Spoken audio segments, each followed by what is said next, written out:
In the chilling annals of history, few names evoke the same sense of dread as Vlad the Impaler. A tale that begins in the year of our Lord 1431 in the dark forests of Transylvania. Born into a noble lineage, Vlad was the son of Vlad the Dracula, a man of power and a member of the Order of the Dragon. This order, known for its fierce commitment to defending Christendom, provided the ominous sobriquet that would later define his son, Dracula, meaning son of the dragon. These were not peaceful times. The political landscape was a maelstrom of shifting alliances and brutal power plays. Kingdoms rose and fell, leaders were born and slain, and amidst this chaos, a young Vlad was learning the harsh lessons of survival and power. The stage was set for a life of blood and conflict, the birth of a legend that would echo through the centuries.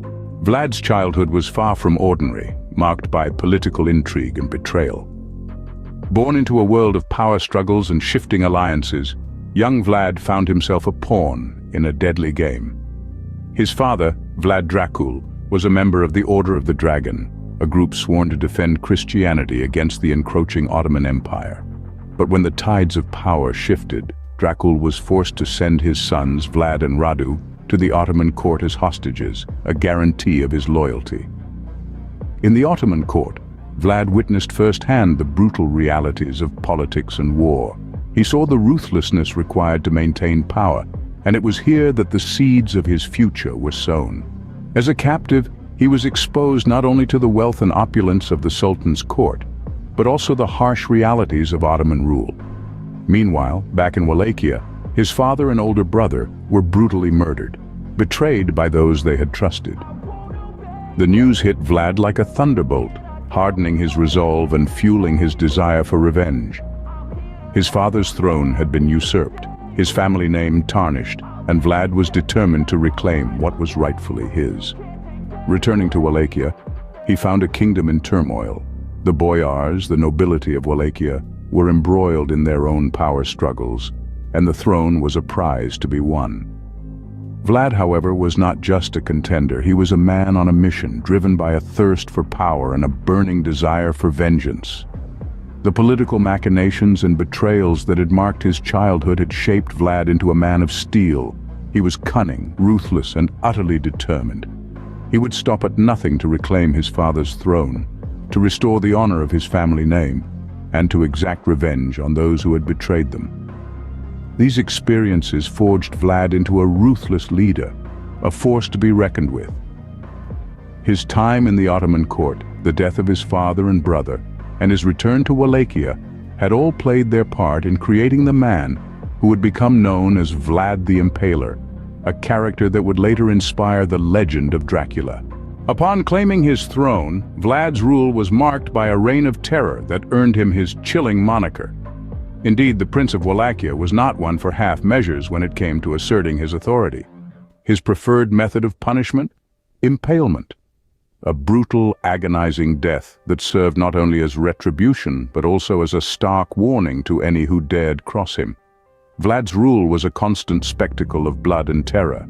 He was known to host grand feasts amidst forests of impaled victims, their agonized screams serving as a chilling symphony to his gruesome banquet. It was this horrifying spectacle that earned him the name Dracula, meaning son of the dragon, or more ominously, son of the devil. One of the most striking episodes of Vlad's reign was his audacious attack on the Ottoman Empire.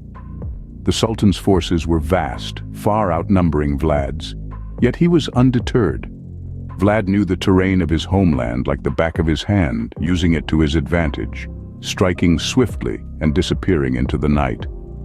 This culminated in the infamous night attack at Targoviste. Vlad and his forces infiltrated the Ottoman camp under the cover of darkness, causing chaos and destruction. By dawn, thousands lay dead, a testament to Vlad's ruthless strategic mind and his unwavering resolve. Yet it wasn't just his enemies who lived in fear. Vlad's subjects too were subjected to his brutal reign. He enforced strict moral codes and harsh punishments for any who dared to defy him. Theft, lying, adultery, all were met with the same gruesome fate, impalement.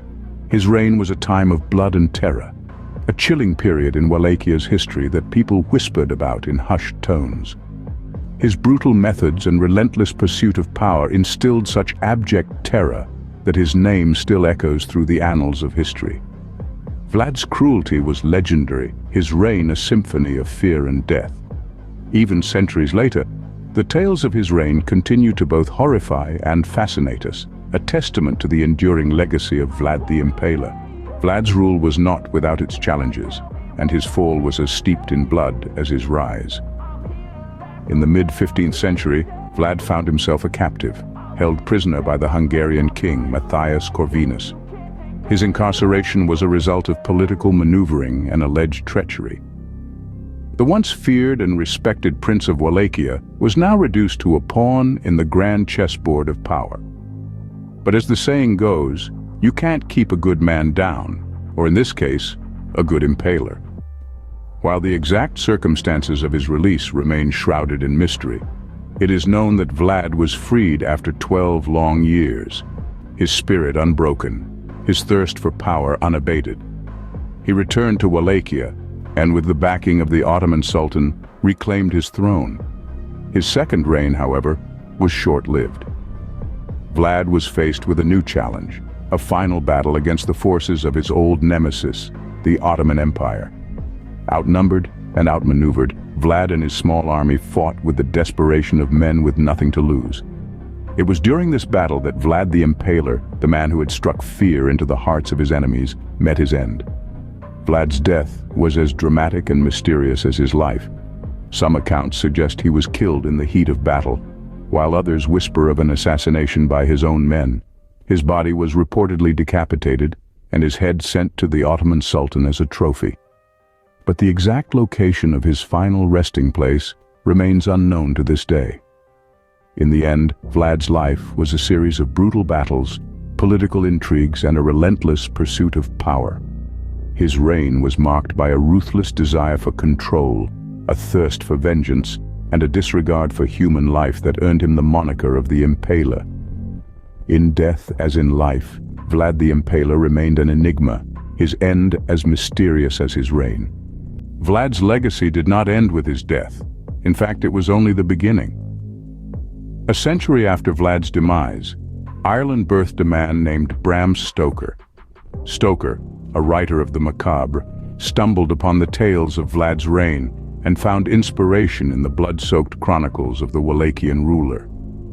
In the heart of Transylvania, Stoker's imagination took flight, and from the shadows of his mind, the immortal character of Dracula was born. But Stoker's Dracula was not a mere carbon copy of Vlad.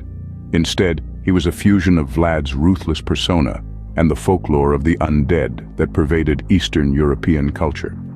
The name Dracula, which once echoed through the Carpathian Mountains, instilling fear in the hearts of Vlad's enemies, was now immortalized in ink. The Dracula that Stoker conceived was not a man but a monster, a creature of the night that fed on the lifeblood of the living. A character so compelling, it would go on to spawn countless adaptations and interpretations, each adding a layer of intrigue to the legend. The cultural impact of Stoker's Dracula cannot be overstated. It has shaped our collective understanding of vampires, embedding them into the fabric of popular culture. From the silver screen to graphic novels, from operatic stages to haunted house tours, the figure of Dracula persists, a testament to our enduring fascination with the macabre. But why does the character of Dracula hold such a powerful grip on our imagination? Perhaps it's the allure of immortality, the thrill of the forbidden, or the terror of the unknown. Or maybe, just maybe, it's the chilling reminder of the man who once ruled Wallachia with an iron fist and a stake, the man who inspired the legend. From a ruthless ruler to an immortal legend, Vlad the Impaler's legacy continues to haunt us. The man might be long gone, but Dracula lives on. So, who was Vlad? A hero, a villain, or something in between? Deciphering Vlad's legacy is like navigating a labyrinth. The man who ruled Wallachia was undeniably brutal, his reign steeped in blood and terror. Yet, some view him as a hero, a stern ruler who defended his land and people against invading Ottoman forces. His methods were gruesome, earning him the moniker the Impaler. Yet, these same methods deterred his enemies, saving his kingdom from potential devastation. This dichotomy makes Vlad a complex figure in history, one that continues to fascinate and horrify us. In popular culture, Vlad's legacy took on a life of its own, morphing into the enduring legend of Dracula. This transformation from a ruthless ruler to an iconic figure of horror reflects our fascination with the macabre and the enduring power of storytelling. Vlad the Impaler, a figure of terror, a symbol of resistance, a legend that gave birth to Dracula. His story is a bloody tapestry woven from the threads of history, forever etched in the annals of time.